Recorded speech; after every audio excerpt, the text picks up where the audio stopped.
Hey everybody, today's subject matter is, are you trustworthy? This starts off whenever you're in truck driving school. This is kind of some second thoughts on the video that I made prior to this one about truck driving schools. This happens when you're going through your truck driving school. You don't even realize that it's happening. Nobody is going to tell you that they're keeping tabs on you. But whenever you go through truck driving school, they're going to pay attention to, hey, is this guy, does he show up early? Does he show up on time? Does he come back from lunch early? Does he even go anywhere for lunch, or does he bring his lunch? Does he leave early, or is he the kind of guy that, he's just itching to get out of there and go do something else? They are not going to say a word to you. They will not say a word to you about it unless you're late. They will quickly point out to you that if you're late coming to school for truck driving school, you're going to be a late delivery, and they will chew your behind up one side and down the other. If you don't learn from that, then chances are pretty strong you're not going to have any kind of a recommendation for any truck driving company to pick you up after you get out of school. It's just as plain as that. They're going to pay attention to things that you do. Are you paying attention in class? Do you take all the tests? Do you write down when they tell you to write something down? Do you actually write it down? When they're teaching you to drive the truck, when they're teaching you to back up, they will teach you how to back into a hole without hitting anything. They will give you all the basics. They'll teach you how to straight line back. That sounds like it's not a big deal to back up in a straight line. You'd be amazed at the amount of people that can't do it. So those are the kind of things that they're going to teach you, and they are watching you the whole time to see what kind of a person you are. Are you the kind of guy that can get out of bed on time, make it to the school on time, or early? Are you there early and drinking coffee and talking with the other guys? Or you the guy that skates in right at the last minute?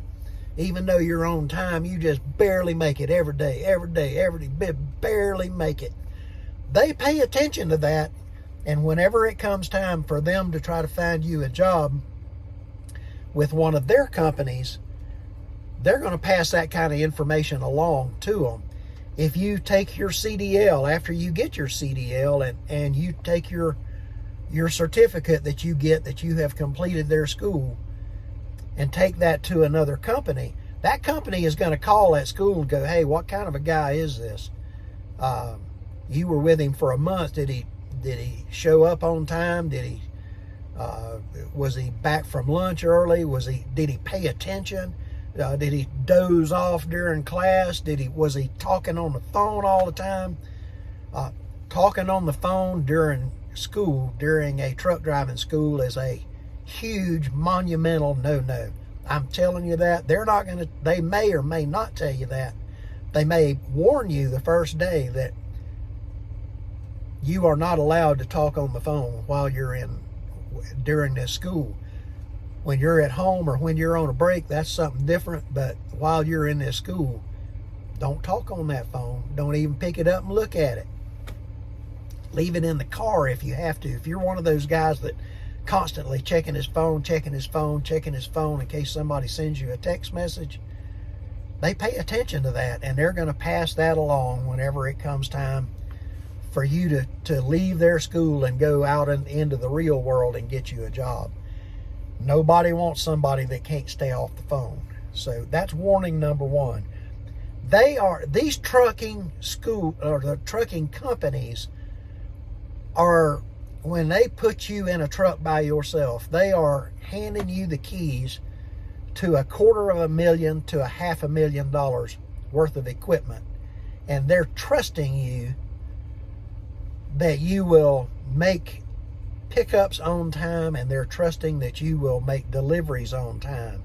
They're trusting that you will not do anything. You're not going to drive recklessly.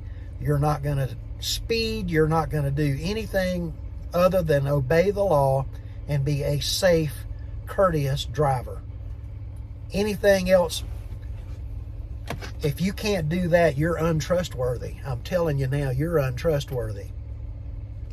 They will bend, some companies, and most companies are really sincerely looking for drivers. If you have had a past where you've had tickets, if you've had accidents, if you've had a felony even, and you have shown that, hey, you're trying to straighten your life out, you've had a change of heart, you're trying to straighten your life out and really make something of yourself, most companies, if the felony is not too bad and the other tickets and whatever are not too bad, they'll work with you. They're going to watch you like a hawk. You can bank on it.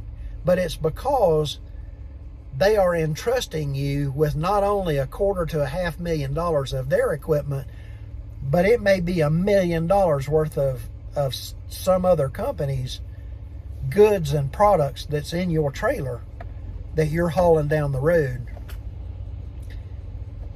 that they're entrusting you with as well. Those companies, it's all a matter of trust. If you're not a trustworthy person, you will not last long in the trucking business. I am promising you. That's the number one thing that gets people fired, is untrustworthy. If you can't get your stinking behind out of bed and make it to work on time, make an on-time pickup or make an on-time delivery,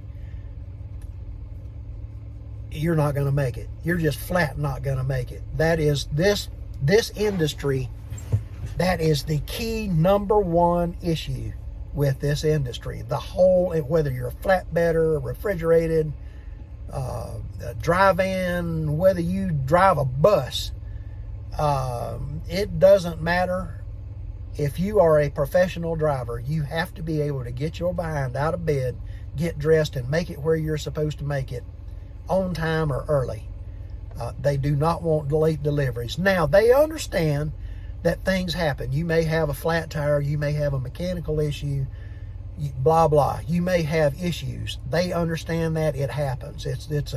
There's millions of trucks on the road, and they understand that things will happen. So that's not a big deal. But you better be on the phone as soon as that happens, and letting the right people know that, hey, I've had this issue, I've had that issue, I'm not going to make a on-time delivery, I'm not going to make an on-time pickup, this is why, this is my ETA, I project that I'm going to be maybe 2 hours late, or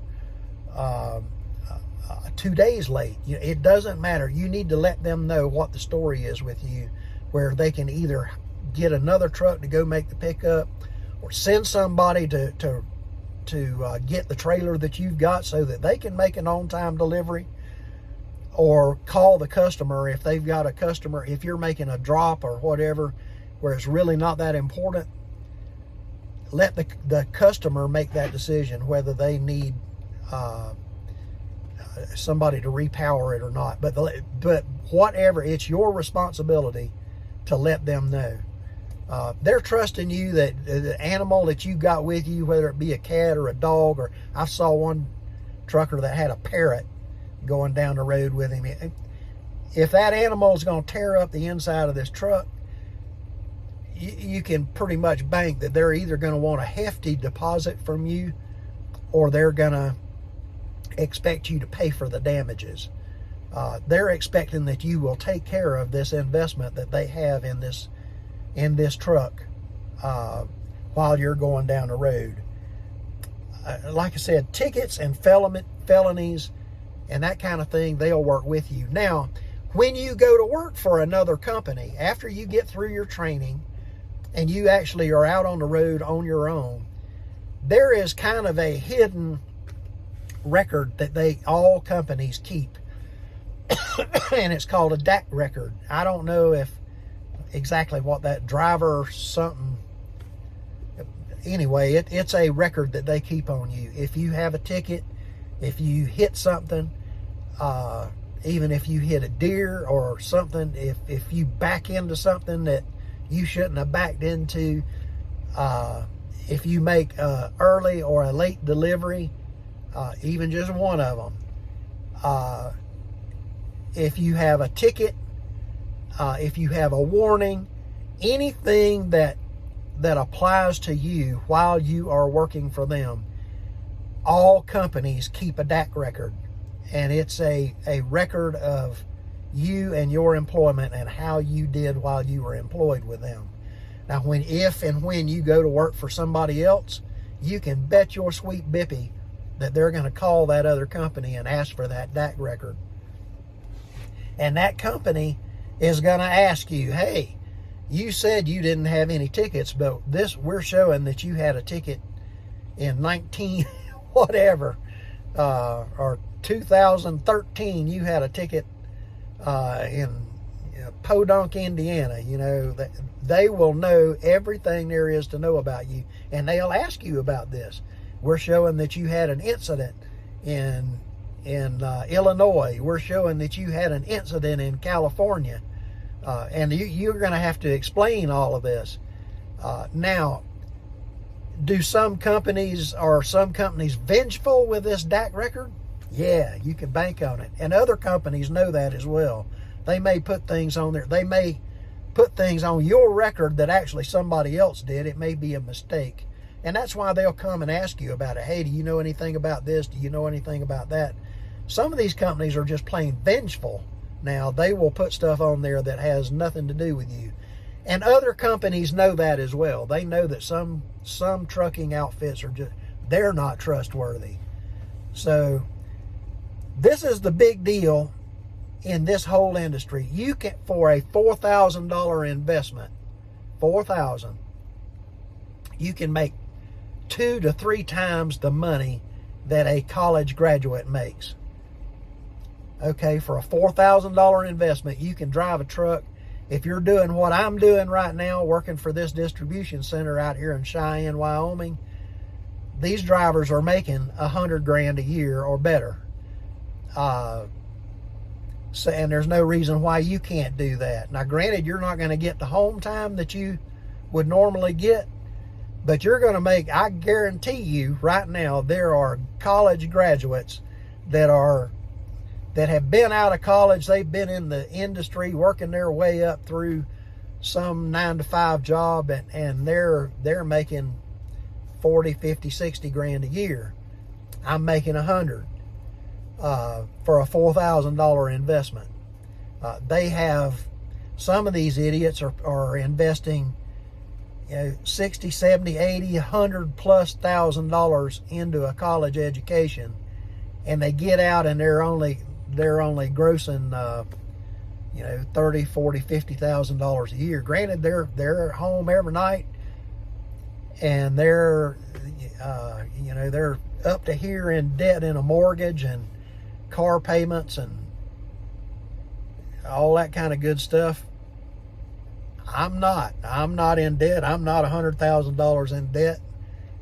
I had a $4,000 investment I paid out of my pocket, and I'm making $100,000 a year. So it's up to you. Trucking ain't for everybody. It literally ain't for everybody. Get with somebody like me or somebody else that when you insist on a good trainer, after you get out of your